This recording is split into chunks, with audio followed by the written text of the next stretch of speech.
Muy buenas y bienvenidos a La Mira de Cáceres. Mañana es 23 de abril y se celebra la festividad de San Jorge, patrón de la ciudad y una de las fechas más importantes para Cáceres.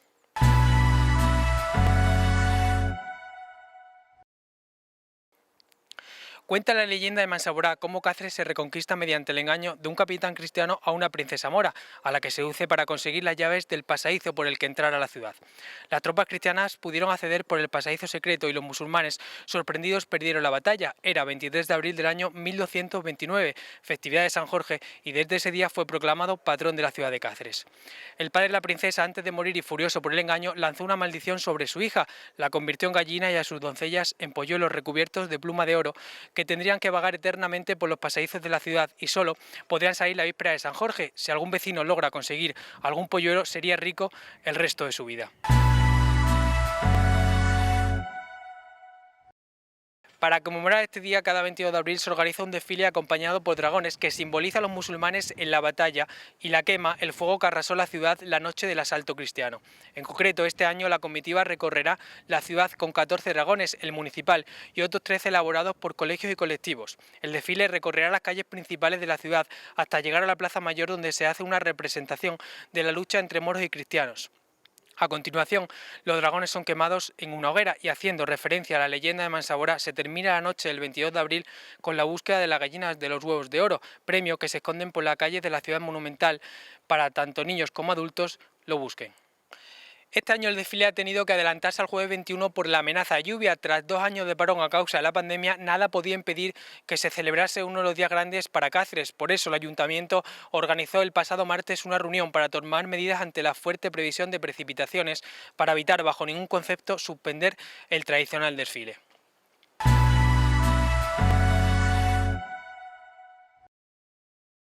Y ya el día 23, día de San Jorge, se celebra una misa solemne en la concatedral de Santa María, a la que acude el alcalde, que este año no podrá asistir, ya que Luis Alaya ha suspendido toda su agenda al contagiarse de coronavirus, acompañado por las autoridades. Y al terminar la misa, el concejal más joven ondea una réplica del pendón de San Jorge desde el balcón principal del ayuntamiento. San Jorge es una figura religiosa mundialmente conocida, donde encontramos que su día puede ser celebrado en toda una nación como el Reino Unido y a la vez en una ciudad como Cáceres. Hoy vamos a descubrir un poco de su historia, de la relación que tiene con la ciudad de Cáceres y el porqué de su popularidad. Para ello hablaremos con una historiadora de la ciudad de Cáceres, llamada Juana Molano, que ha enseñado en distintos institutos los entresijos de la historia.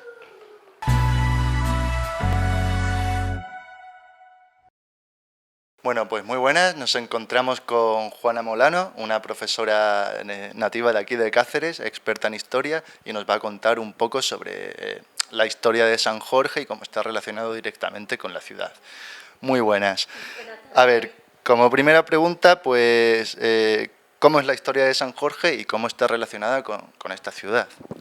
Bueno, mira, el asunto de San Jorge hay que diferenciar muy bien la historia de la leyenda. De la historia sabemos poco. En realidad, el personaje histórico era un soldado del siglo III después de Cristo, finales del siglo III, principios del siglo IV. Un joven nacido en lo que hoy es Israel, que vivió la mayor parte de su juventud en la ciudad de Lod, entonces se llamaba Lida, una ciudad israelí. Y este joven, inteligente, brillante, fue educado por su madre en el cristianismo, una religión que entonces era bastante controvertida.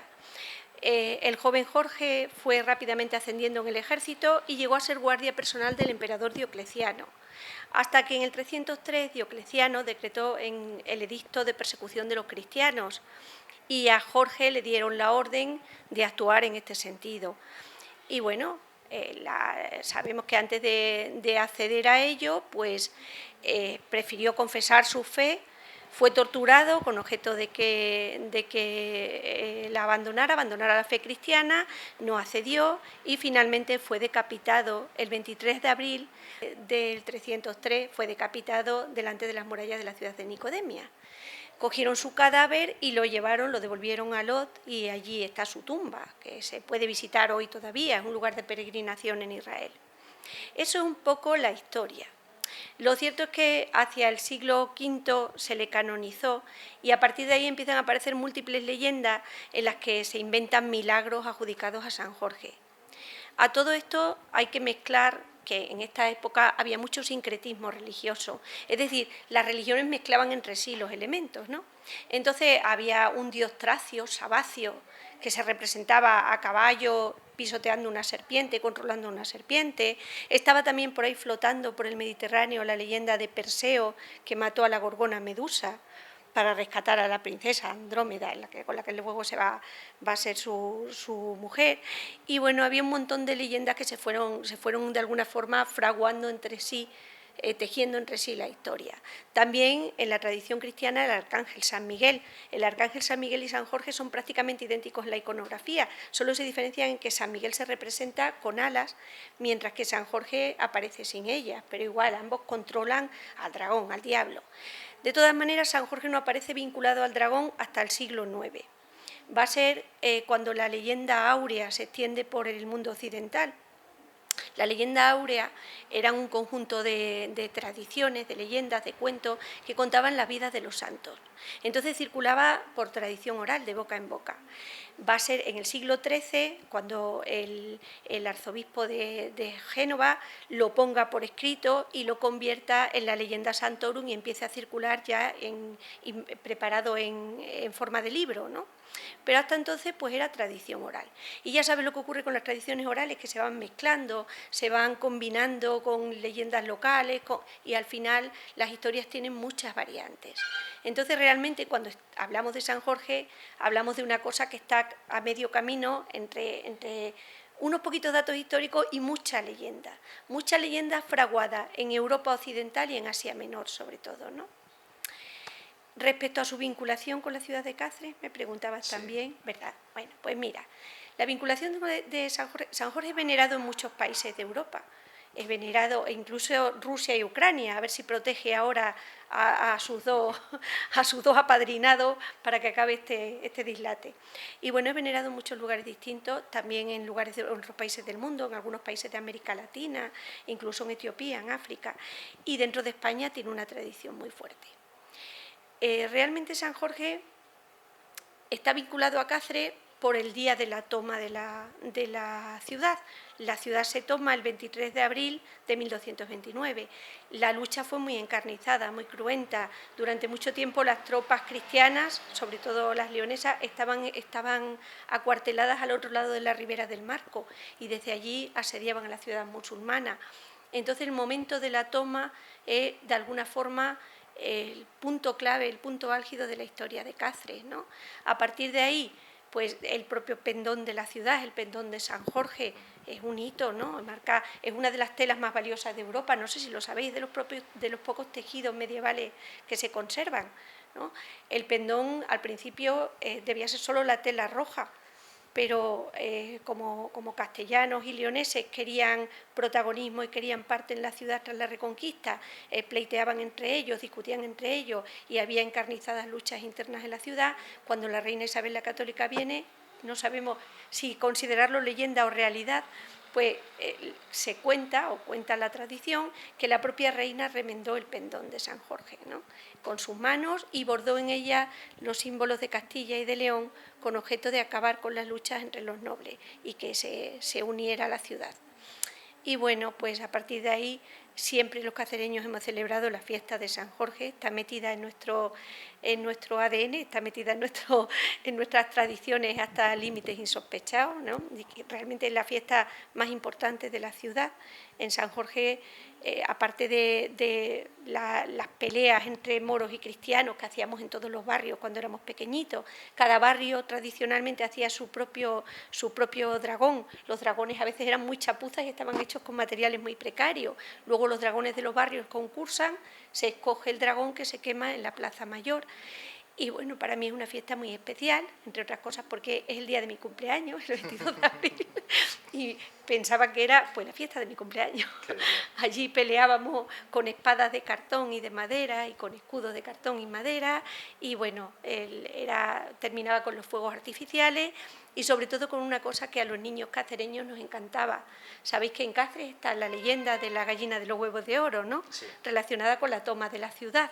La misma leyenda, la misma historia que dio origen a la mora cantana dio a la gallina de los huevos de oro.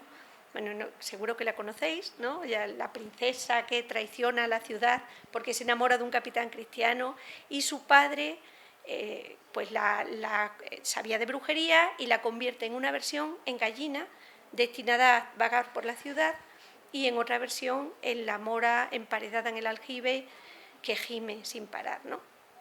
Bueno, pues a los niños nos gustaba mucho el día de San Jorge buscar la gallina de los huevos de oro, porque la gallina tenía un premio metálico, ¿no? Entonces nos hacía mucha ilusión.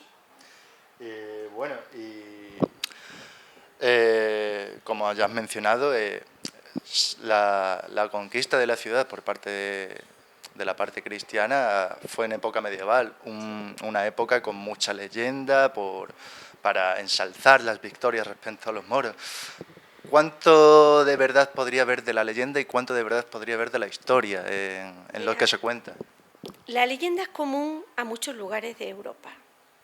Lo cierto es que había que reforzar la cristiandad frente al Andalus. Estos eran tierras de frontera, era el límite, ¿no? El sitio. Entonces había que hacer una conciencia de grupo, generar una conciencia cristiana en las ciudades recién retomadas. El personaje de San Jorge, que también era patrono de los templarios y de los caballeros teutones, ensalzaba las virtudes cristianas, era como el símbolo de la lucha contra el mal, y el mal era el Islam. Entonces, claro, era muy socorrida su ayuda. De hecho, hubo reyes que de alguna forma, no digo yo que mintieran, bueno, sí, utilizaban el hecho de que se les había aparecido, como fue el caso de Jaime II de Aragón, se ha aparecido San Jorge y nos ayuda en la batalla contra los moros. Se convirtió de alguna forma en un símbolo de la cristiandad y de la lucha contra el Islam. Y el dragón en el Islam, claro, igual que el caballo blanco de San Jorge era la Iglesia católica, la representación de la Iglesia. Entonces era un símbolo claramente religioso en ese contexto. Y bueno, pues como tú misma has comentado, San Jorge fue como una especie de figura que proporcionaba fuerza a los cristianos y tal durante las cruzadas. ¿Cómo pudo impulsar al ejército cristiano en la toma de la conquista? Algo simbólico y demás. Pues mira, desde tiempos inmemoriales las religiones se han utilizado para estas cosas. Si convences al soldado de que muere o de que va a la guerra o de que va a luchar porque tiene el apoyo de Dios y le prometes una vida eterna, un más allá mucho mejor, evidentemente el soldado va mucho más motivado. Piensa que estamos en los momentos en que se fraguan dos cosas. Entre los cristianos la guerra santa, la cruzada, y entre los musulmanes la yihad.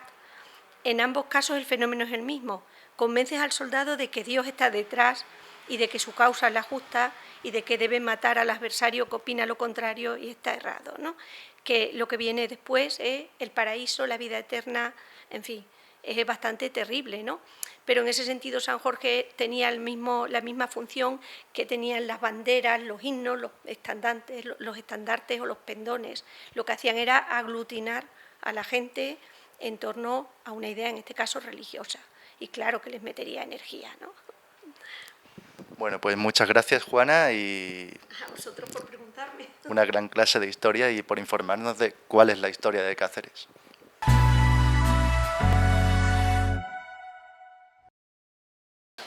La Feria del Libro de Cáceres volverá a sus fechas habituales después de que la pandemia obligara el año pasado a celebrarla en el mes de junio y en el año 2020 se suspendiera.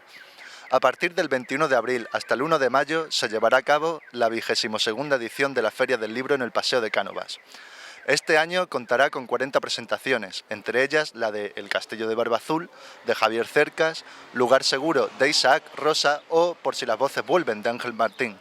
Y además recupera la distribución clásica de los expositores. Esta edición se otorgará más espacio a temáticas juveniles con el objetivo de fomentar la lectura en este sector de la población y de promover la creación literaria. Por eso habrá presentaciones de cómic, novela gráfica y literatura juvenil.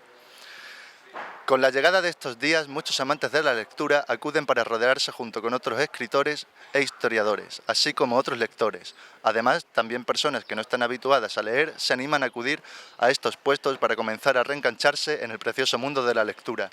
Veamos si los cacereños son amantes de la lectura y se acudirán este año a la Feria del Libro.